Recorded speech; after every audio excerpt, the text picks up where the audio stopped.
While the growers and distillers are important throughout brandy, and indeed all spirit production to some degree, the cellar masters of cognac are in a league of their own. Expertise here is often handed down through the generations, with decades of training required before the role can be bestowed upon any new recruit. Why is the stage so important and often considered paramount, especially in cognac? Christine is here to help us understand exactly why this is.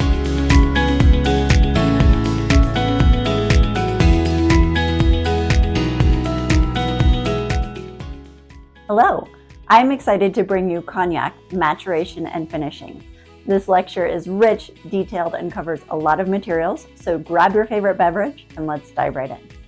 We will start with the mandated aging regimens for the ever-famous French brandy cognac. We'll also cover the associated labeling requirements that denote age and location. We will look at what coupes are and how they are used, and maturation protocols. Finally, we will talk about what is allowed to add before finishing off and bottling our brandy. If you remember, cognac has to be off the stills by April 1st following the fall harvest. This April 1st marks the 00 in the Compte dating system. Our dating system is where our age is measured from. This does not refer to the grape vintage date because that happened the calendar year before distillation was complete. Compte 00 marks when distillation is complete, and from here we can count our years. So 1 year after distillation is complete is Compte 1, 2 years after is Compte 2, and so on. Cognac has to be aged a minimum of 2 years, or in other words, can be released after Compte 2. This aging must be in oak, but there is no legal definition or requirement on the size of the oak barrel. Let's store this Compte system in the back of our mind for a bit until we get to the labeling portion of this lecture. Going back to that fresh off the stills eau de vie, remember the potential diversity of this product that is due to the variety, grape location, harvest time, if lees were used or not, the grape quality level, and so on. The last thing we'd want to do is just blend all these things together, distill it, barrel it, and call it a day. That would waste all of the hard work we put in getting both the base and the distillation characters out of it. So in order to accentuate these positive characteristics, we will separate these out, meaning we now may have tens, maybe even hundreds of thousands of eau de vie on hand, especially if we're a large producer. So in order to manage all of these different batches, we use what is called the coupe system. These eau de vies are all tasted by someone that has a liver of steel, and they are organized according to any of the previously mentioned factors. They are also looking for how this spirit may or may not age and determine if it will be better suited for longer term aging or the final product it will be used for. Then as time goes on, the blenders will reassess and determine if those coupes continue to need to age, if they need to be moved into glass bottles, or if they are going to be ready to move it on to the next stage of the process. While all coupes must go into oak, the spirit's quality and character may warrant time in new French oak, and maybe in a 250-liter barrel or a 500-liter barrel. In a year or so, some of those that were in the new oak might be ready to move into old oak or stay in that new oak longer. Not only are we moving our coupes to different barrels, we may be moving those to different warehouse locations. Some blenders will have access to both dry and humid warehouses. These environments will affect the spirits that are aging within them. In a high humidity warehouse, less water evaporation and more ethanol evaporation will occur. Not only will alcohol levels drop, but these spirits will get smoother and rounder, or in other words, more mouth-filling in texture. Tropical flavors will show in greater intensity here.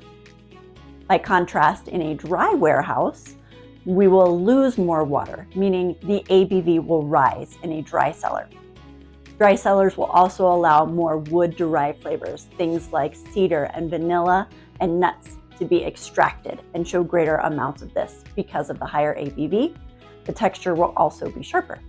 As time goes by and we start to consider bottling, the individual coups will start to get larger and larger as they're combined with other coups. For those that are destined for longer term aging, those coups will get smaller and smaller. When some of those have reached their maximum aging in wood, they will be decanted into demijohns. And for those groups destined for even longer maturation, we will move a small amount of these barrels into the aptly named Paradis or Paradise warehouse. Some of these can continue to age for 30, 40, and maybe even 50 years. So these very precious bottles are few and far between, but some producers may have bottles that have been aged for centuries. In regards to finishing our spirits, for many other spirits, we may take our distilled liquid and blend it together with maybe a sweetening agent with a little bit of caramel color, put them together to harmonize, and then be ready to bottle. We would not do such a thing in cognac after all the hard work getting to this point. So it's a little bit more complicated than that. So finishing may resemble more of a blending process. One of the finishing options in cognac is syrup barrels. The aperitif Pinot de Charentes is a style called a mistel. You may have had the opportunity to try this, and it would give you a sense of what a syrup barrel tastes like. So to make a syrup barrel, you essentially age a cognac mistel. Here you take grape must or pressed grape juice and you add a spirit to it. And in this case, it is the eau de vie. Age that in oak for a year or more and you will have a tasty drink that is mostly sweet, around 15 to 20% ABV. And if you're going to drink it by itself, enjoy it with a little bit of soda water. And that is a syrup barrel. Some blenders will add sweetness to their cognac by using these mistels. To put it another way, they are using aged sweetening agent made from the same raw material as the ingredients of the brandy. Blenders who use this will say this is the best way to sweeten before bottling. You could imagine if you went through all this work, you wouldn't want to dilute your spirit down with just plain old water. Instead, you will take some of your eau de vie off the still, dilute it down to about 30% ABV, and then age it in oak. This lower ABV spirit develops character differently than higher ABV spirits. Vibrant fruit and floral aromas and different types of esterifications come about, while at the same time diluting the spirit down to bottling strength. These low ABV diluted spirit barrels are called Faibles, which means small or weak waters. For coloring, what about caramel color? Do they use some fancy special oak-aged water for that? Depends. More recently, normal 150A caramel coloring can and is used. Historically though, Boisé was used and still is sometimes used today.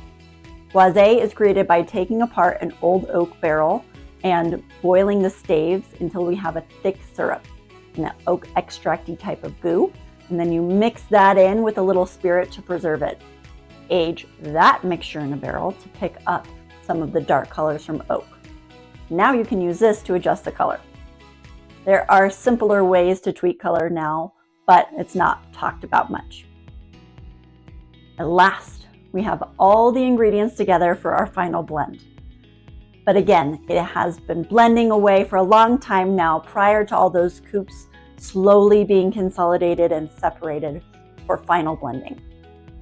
We add our color, our sweetening agent, and the remaining coups into a large finishing cask to harmonize, chill filter, and then into the bottle it goes. Once in the bottle, we want to show all these steps used in our final product. This is reflected in the required aging statements on the label. In cognac, first release is after 2 years, or Compte 2. Next is Compte 4. 4 years is a very special old pale or VSOP in cognac, and also in Armagnac. Cognac may also call this a reserve. Then in cognac, it has a Compte 6 or 6-year release called Napoleon, a 10-year called an XO, sometimes called hors d'âge. Beyond 10 years, you may have an age statement reflecting the youngest age in the blend, and then a final option of XXO, which indicates 14 years of aging. Also on the label, there can be the area of grape production, but only if 100% of the grapes came from one of those named subregions.